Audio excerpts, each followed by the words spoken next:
It's really as raw as it could get. It's very honest, very direct to the point.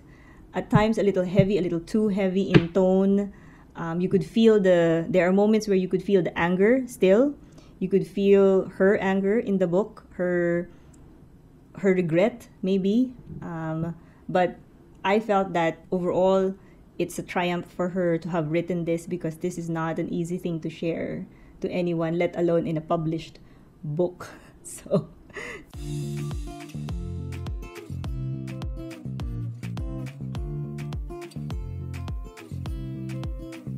Hi everyone, this is Paul Loves Read, and as you know, in this channel, it's all about spreading the love and joy for literature, and we hope our channel helps you find the right book for you. Today, we're doing something a little different. I have some cards here. So these are the nonfiction books I've read the past couple of weeks in Kindle. So I don't have the physical book, but I printed them out. So what we're gonna do, and we're just gonna pick a random card, and that's what I'm going to share with you today. So let's get the middle one, whatever is the middle one. Fresh. Okay. It's called My Body by Emily Ratajkowski. It's published very recently, 2021, November 2021. So it's a memoir of Emily Ratajkowski. If you don't know her, she's a supermodel. And she has been into so many fashion campaigns. And her book is basically about her journey into her modeling career and what she had to give up and her hardships along the way, and what's it really like for young models in the modeling industry in the United States. I was curious about their book because when the reviews came out, there was this really big reaction from the readers. It's a very feminist book. It's a shocking book, and it exposes the dirty things that happens in the modeling industry and what young girls go through, young models go through just to make it in that industry. So that's why I decided to read it, because I'm curious what is it about. I'm curious about the reaction to her book.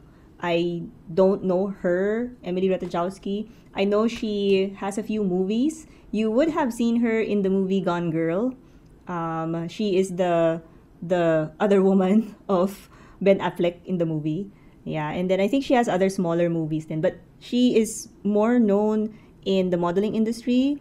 I think now she has her own bikini line yata. Meron siyang bikini apparel business, and yeah. So a few memorable accounts that she shared in the book without saying too much is that she exposed what it's like for young girls in the modeling industry, because she started out young. She started out in the modeling industry around 14, parang ganyan, very young. Because as a young girl, they don't have, they're not very, very wealthy. She needed money. Her parents needed money. So she just wanted to help out. And she's just, she wanted to explore what she can do. And from a very young age, she knew and she was aware that she looks different. And by different, she looks good, is what I mean. So she was aware that at a young age, she attracts men. At a young age, she could model, that she looks different from her classmates. So she wanted to capitalize on that. She's very comfortable with her skin, very comfortable with her body, very comfortable with modeling, with her face and so on. So she did it, She capitalized on what she has and she enjoys doing it. So she went into the modeling industry, and then that's where she discovers that it's not as rosy as what we see in the media, right? Na parang it's not all glamour. In other words, it's not always glamorous. In fact, before you even reach the glamorous part of it, you would have gone through a lot of dirty stuff. Having to just do whatever it is that photographers want you to do, having to suffer, men's reaction to you, having to accept the fact that really you are not hired as a person, you are hired as a model. Your body is hired to model, and they don't want your opinion. They don't need your thoughts. They just need you to pose and do this and do that. So it doesn't sound glamorous, diba? Not at all. So that's her point. That's her point. So she takes us in through that journey from her being a kid and trying to balance it out with her being a teenager, and what does it mean to be a model at that age, and as she grows older, as she as she becomes a mom herself, and she met her now husband, that it follows her, right? That stigma of being a model and what people perceive models to be, it follows her even into her older age now, even into her more successful self, even into her, even into a different version of herself. That perception of people follows her.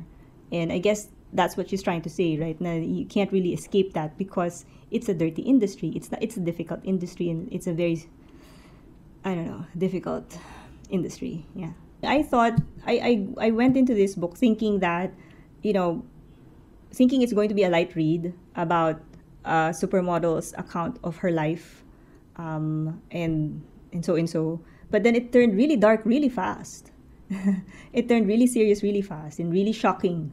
About the things that happened to her is shocking, and it's it's easy to read because it's short and very very easy to read. But the things that she shared are quite shocking. And in fact, after the release of her book, there was a lot of other women who came out to say stories, to share their own stories, who felt emboldened by her book kind of expose.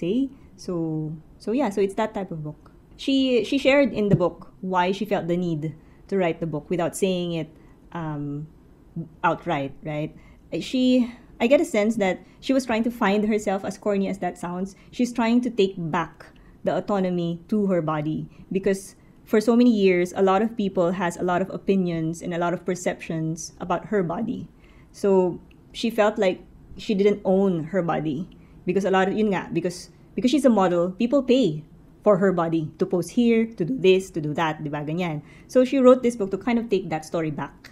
She wrote the book to exactly that, take the autonomy of her own body back to her own narrative. So that's what it felt like to me. And I think she did it. She succeeded in doing that, I believe. I mean, telling her story from her perspective and sharing her thoughts about her own struggles. And it's not, it's not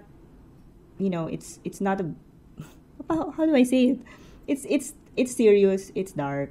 So, yeah. The tone is very serious, very dark, very heavy. So in conclusion, I would recommend this book to anyone who is curious about the modeling industry, just to dig a little deeper, go through beyond the photographs and the lenses, beyond the glamour, what's behind it, and hear a story from a model, from a supermodel, with no filters, no, it's really as raw as it could get. It's very honest, very direct to the point. At times a little heavy, a little too heavy in tone.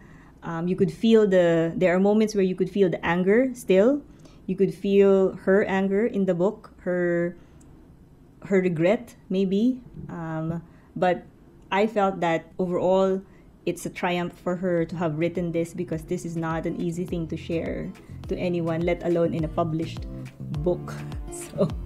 So yeah, it's quite something. So give it a try if you're interested in that. Yeah.